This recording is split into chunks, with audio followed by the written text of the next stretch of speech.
രഘുത്തമനാണേ. എന്താടാ നീ കഴിഞ്ഞ ആഴ്ച പുതിയൊരു കാർ മേടിച്ചിട്ട് എന്റെ മുറ്റത്ത് വന്ന് നീ ഒരു പട്ടി ഷോ കാണിച്ച് നീ എനിക്കൊരു ലഡു കൊണ്ട് തന്നു. അയിന് നാളെ ഞാനും വാങ്ങുന്നുണ്ടാ. ലഡുവല്ല, ഷോറൂമിൽ നിന്ന് പുതിയ കാറ്. എന്നിട്ട് നിന്റെ മുറ്റത്ത് ഞാൻ വന്നിറങ്ങും ലഡുവില്. അല്ല, കാറില്. എന്നിട്ട് ഞാൻ വന്ന് നിന്നോട് ഞാൻ പ്രഭാകര ഒറ്റ മിനിറ്റ് ഒരു കോള് വരുന്ന ജസ്റ്റ് ഒന്ന് എടുത്തോട്ടെ.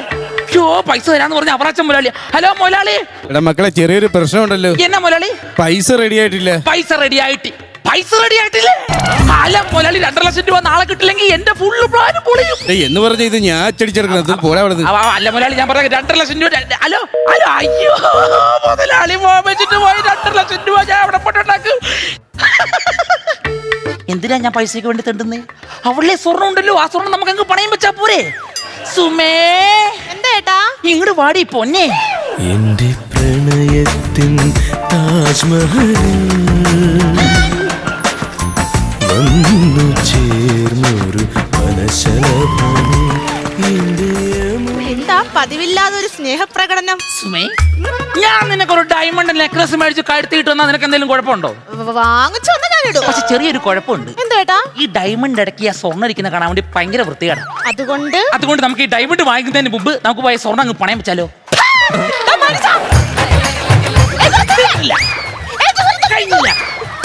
തീർന്നു. എടീ പൊന്നെ, നീ സ്വർണ്ണം ഒന്ന് താടി. ഞാൻ ഓൾറെഡി ഷോറൂമിൽ 5000 രൂപ അഡ്വാൻസ് കൊടുത്തേക്കുവാ. കാറ് മേടിച്ചില്ലെങ്കിൽ പ്രഭാകരന്റെ മുമ്പിൽ ഞാൻ നാറിപ്പോയാലും എന്റെ സ്വർണ്ണം ഞാൻ തരത്തില്ല. അപ്പൊ നീ പറഞ്ഞു പറഞ്ഞ എനിക്ക് സ്വർണ്ണം തരത്തില്ലെന്നാണോ? ഇല്ല. എനിക്ക് വേണ്ട പുല്ല നിന്റെ സ്വർണ്ണം. അളിയാ ബിജു വർഗീസേ, പറയടാ. I need A help. മലയാളത്തിൽ പറയാൻ പറ്റും. അളിയ, എനിക്ക് നിന്റെ ഒരു സഹായം വേണം. പറഞ്ഞേ. എടാ, ഞാൻ നാളെ കാറെടുക്കാൻ പോകുന്ന കാര്യം നിന്നോട് ഞാൻ പറഞ്ഞില്ലേ? പക്ഷെ നാളെ എടുക്കാനുള്ള പൈസ എന്റെ ഇല്ലടാ. എന്റെ പെണ്ണുങ്ങളോട് ഞാൻ സ്വർണ്ണം പണയം വെക്കാണ്ട് ചോദിച്ചു, പക്ഷെ അവള് തരത്തില്ലെന്ന് പറഞ്ഞു. അതുകൊണ്ട് ഇന്ന് വൈകിട്ട് നീ ഒരു കള്ളനെ പോലെ വന്ന് ആ സ്വർണ്ണം അടിച്ചു മാറ്റുന്നു. നാളെ ഞാൻ കൊണ്ട് പണയം വെക്കുന്നു. ഞാൻ പുതിയ കാർ വാങ്ങുന്നു. ചെറുക്ക എന്റെ വായിരിക്കുന്ന വല്ലതൊക്കെ കേട്ടാ എന്നെ കൊണ്ടൊക്കെ പറ്റത്തില്ല. അങ്ങനെ ഞാൻ ഒരു ഡീല് പറയാം. ഈ എടുത്തോണ്ട് പോകുന്ന സ്വർണത്തിന്റെ 25% നിനക്ക് ഞാൻ കമ്മീഷനായിട്ട് തരാം. എന്റെ പൊന്നാളിയിലടാ, ഒന്ന് എടുത്തതാണ്. ഉള്ളതാണോ? ഉള്ളതാ. എന്നാ ഒരു കാര്യം ചെയ്യ്, ഞാൻ വരൂല, പകരം വേറൊരാളെ പറഞ്ഞു വിടാം. അപ്പൊ നീ വേറൊരു കള്ളനെ അറേഞ്ച് തരും. അങ്ങനെയെങ്കിൽ ഞാൻ ഓൾറെഡി അടുക്കളയുടെ കഥക് തുറന്നിട്ടുണ്ട്. നീ അവനോട് പറ, 1/2 മണിക്കൂറിൽ ഞങ്ങൾ ഉറങ്ങും, പെട്ടെന്ന് വരാൻ പറയണം. ഓക്കേടാ പൊന്നാച്ചി. നിങ്ങൾ എന്തോ ഈ പിറുപിറുത്ത് സംസാരിക്കുന്നത്? കിടക്കുന്നില്ലേ? അല്ല, എനിക്ക് കുറച്ച് പരിപാടി ഉണ്ട്. നീ കിടന്നുറങ്ങിക്കോ. അങ്ങോട്ട് അയ്യപ്പൻ കുറിയപ്പൻ ആനക്കള്ളൻ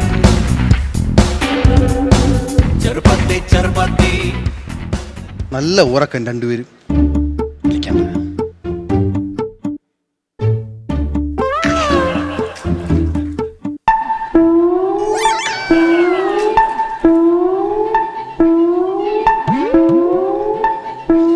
അയ്യോ, ഒച്ച വെക്കല്ലേ, അവളെ എഴുന്നേക്കും.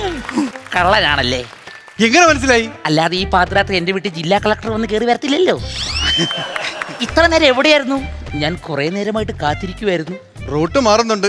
ഞാൻ നിങ്ങളുടെ കള്ളനാണ്, മറ്റേ കൂട്ടുകാരൻ പറഞ്ഞു വിട്ടിട്ടൊന്ന. ആണല്ലേ? ഈ അലമാര തുറക്കണമെങ്കിൽ അതിനുള്ള താക്കോല് വേണമല്ലോ. ഈ താക്കോലല്ലേ ചേച്ചി കിടന്നുറങ്ങുന്ന തലയുടെ അടിയിലിരിക്കുന്നത്? അയ്യോ, അതെങ്ങനെ അറിയാം? ഞാൻ കള്ളനാണ്, അല്ലാതെ കളക്ടർ അല്ല. ശരിയാ. അപ്പൊ നീ ആ താക്കോൽ എങ്ങനെ എടുക്കും? അതിനാണ് ടൂൾസ്. ഇത് വെച്ച് എന്തുവാ കാണിക്കാൻ പോണേ? കാണിച്ചു തരാം. കാണിച്ചതാ, കാണിക്കും.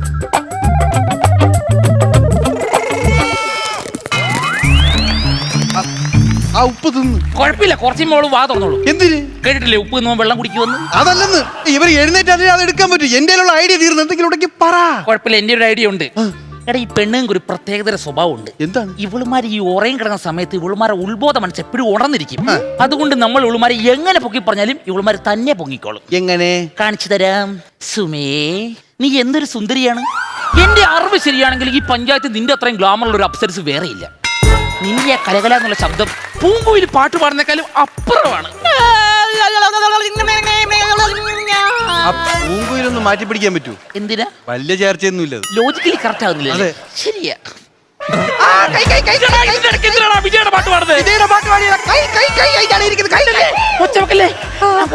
എങ്ങനെ എഴുന്നേപ്പിച്ചേ?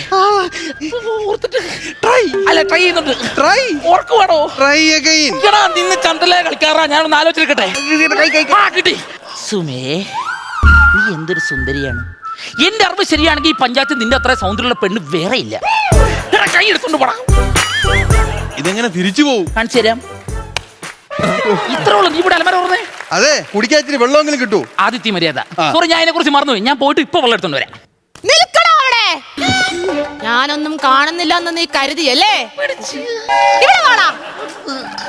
എന്റെ പൊന്നു ചേച്ചി അറിയാതെ ഈ വീട്ടിൽ വന്ന് കയറിപ്പോയതാ. ഇനി ഒരു തെറ്റും ചെയ്യൂല. വെറുതെ ആളെ വിളിച്ചു കൂട്ടി അടി വാങ്ങിച്ചു തരല്ലേ. നീ അല്ലേടാ ഒസാമ ബിലാദിനെ 30 വെള്ളിക്കാശിന് ഒറ്റിക്കൊടുത്ത ജോർജ് ബുഷ്? അങ്ങനെയൊക്കെ ആൾക്കാർ പറയും. ജോർജ് ബുഷ് ഇവൾക്ക് ഈ ഉറക്കത്തിൽ തന്നെ തന്നെ സംസാരിക്കുന്ന സ്വഭാവമുണ്ട്. കുഴപ്പമില്ല, പുറമെ നടക്കുന്ന ഒന്നും അറിയത്തില്ല. പോയിട്ട് അലമാര തുറന്നോ. ഇതെങ്ങനെ തിരിച്ചു വിടും? എന്താ ശബ്ദം? എന്താ കാണിക്കുവാ? എക്സസൈസ് ചെയ്യാം. ഈ പാതിരാത്രിക്കോ? അല്ല, പുറകിൽ ആരാ നിക്കുന്നേ? ഞാൻ ഈ പുള്ളിയുടെ ട്രെയിനറാ. അങ്ങനെ ഓക്കേ, ഗുഡ് നൈറ്റ്. ഇത് കഥ പറയാതെ തുറക്കാവോ? കുടിക്കാനുള്ള വെള്ളം കിട്ടിയില്ല. ആദിത്യ മര്യാദ. ഞാൻ ഇതിനെ കുറിച്ച് മറന്നു എടുത്തിട്ട് വരാം. അല്ല, സമ്മതിക്കൂല. എന്റെ സങ്കടം കേട്ടിരിക്കാൻ ആരുമില്ലേ ഇവിടെ? ആരാ പറഞ്ഞ ആരും ഇല്ലെന്ന്? അതില്ലേ ഞാനിവിടെ ഇരിക്കുന്നത്. ചേച്ചിയുടെ സങ്കടങ്ങൾ മൊത്തവും പറ. എന്റെ ഭർത്താവില്ലേ, ആ. അങ്ങേരെ ഒരു ദുഷ്ടനാ, ചതിയനാ, സ്നേഹമില്ലാത്തവനാ. ചേച്ചി ദൈവദോഷം പറയരുത്. ഞാൻ ഇവിടെ വന്നപ്പോ തൊട്ട് ആ മനുഷ്യൻ എനിക്ക് വേണ്ടി കിടന്ന് ഓടുന്നത് എനിക്കേ അറിയാവൂ. വെള്ളം എടുക്കാൻ വേണ്ടി എനിക്ക് വേണ്ടി അകത്ത് പോയി അങ്ങനെ പറയേ ചെയ്യരുത് ചേച്ചി. അങ്ങേരെ എന്റെ കൈ വല്ലതും കിട്ടിയാൽ അങ്ങേരെ കഴുത്ത് ചേർത്ത് ഞാൻ കൊല്ലും. അയ്യോ, എടാ, നിനക്ക് ഞാൻ ഈ മെഷീൻ ഓഫാക്കാനുള്ള ട്രിക്ക് പറഞ്ഞു തന്നല്ലടാ. പിന്നെ എന്തിനാ അവളുടെ കഥ കാണ്ടി പോയ? അഴുത്ത് കുത്തി പിടിച്ചാ പിന്നെ ഇത് കൈ പൊങ്ങണ്ടേ? പോയ അലമാര തുറന്നതാണ്. മനുഷ്യന്റെ ബി പി ആയിട്ടാണ്. പാവോ പാവോ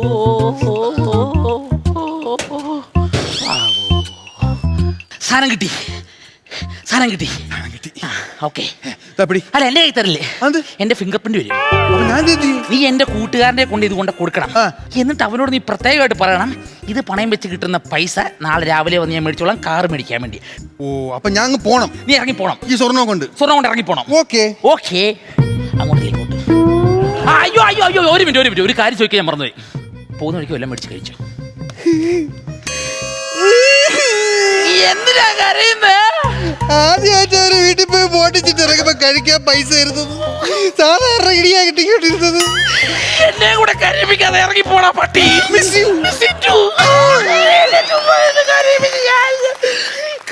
കരയില്ല, നാളെ കാറ് മേടിക്കട്ടെ. അളിയാ ബിജു വർഗീസേ, പറയടാ. എടാ, നീ പറഞ്ഞു വിട്ട കള്ളല്ലേ? അളിയ ഒന്നും പറയില്ല, കിടുക്കാച്ചി കള്ളൻ ഉള്ള സ്വർണം മൊത്തവും വാരിക്കൊണ്ട് പോയിട്ടുണ്ട്. അളിയ, നിന്നെ ഞാൻ അങ്ങോട്ട് വിളിക്കാതിരിക്കുവായിരുന്നു. എന്നളിയ? കുറച്ചു മുമ്പ് അവൻ എനിക്കൊരു മെസ്സേജ് അയച്ചു. എന്തുവാ? ഈ സ്വർണം മുഴുവൻ എനിക്ക് ഇഷ്ടപ്പെട്ട്, ഇതിനി തിരക്കണ്ട, ഓക്കെ ബായിന്ന്. അപ്പൊ എന്റെ സ്വർണം ഗദാ ഹുവ.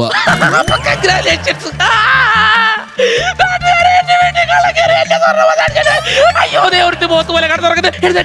നമ്മുടെ 25 പവന്റെ സ്വർണ്ണം കള്ളം കൊണ്ടുപോയിട്.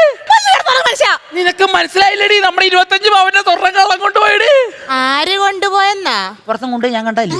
എന്റെ പൊന്നു മനുഷ്യ, നിങ്ങൾ ഇവിടെ എന്റെ രാവിലെ ഒരു സ്വർണം ചോദിച്ചപ്പോഴേ എനിക്ക് മനസ്സിലായതാ ഇന്ന് ഈ വീട്ടിൽ കള്ളം കയറുമെന്ന്.